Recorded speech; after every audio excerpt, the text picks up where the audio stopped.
Mateus 10, 5, 6. Jesus está dizendo nesses dois versículos para não ir aos samaritanos e não ir aos pagãos. Mas por que ele está fazendo essa diferenciação? Bom, com relação aos samaritanos é fácil. Judeus e samaritanos nessa época não se davam.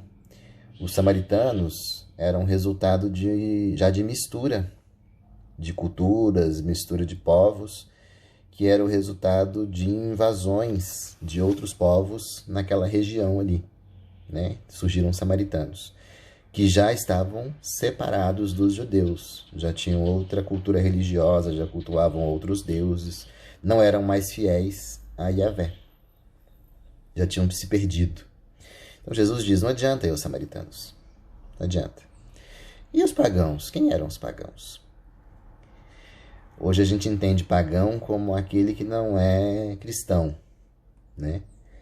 Naquela época, no mundo romano, para o mundo do Império Romano, pagão era o homem do campo. Paganos é exatamente isso, né? É o morador do campo, é o homem do campo, é o campesino, né?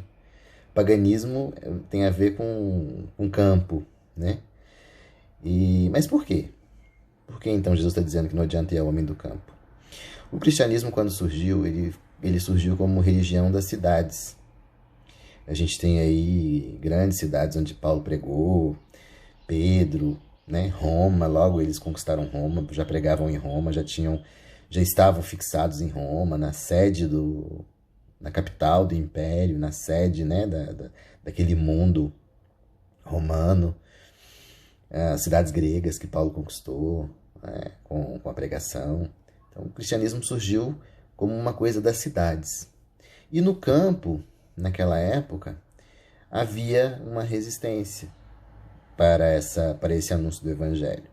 No campo ainda tinha aquela religião primitiva, aquelas religiões pré-cristãs, né? Aqueles cultos politeístas, a religião romana, né? As religiões romanas, né? Porque tinha um monte, aqueles cultos todos bem primitivos. E havia muita resistência na pregação do evangelho nessa região campesina, nessa região, na zona rural, vamos dizer assim, ao contrário das cidades que logo aceitaram o cristianismo. Então Jesus diz, também não adianta ir para lá. Vão aonde o evangelho vai ter boa recepção. Cuidado onde vocês vão. É aquela história, né, de não jogar pérolas aos porcos. Né? Prestem atenção. Não adianta ir aos pagãos e não adianta ir aos samaritanos. Eles estão fechados.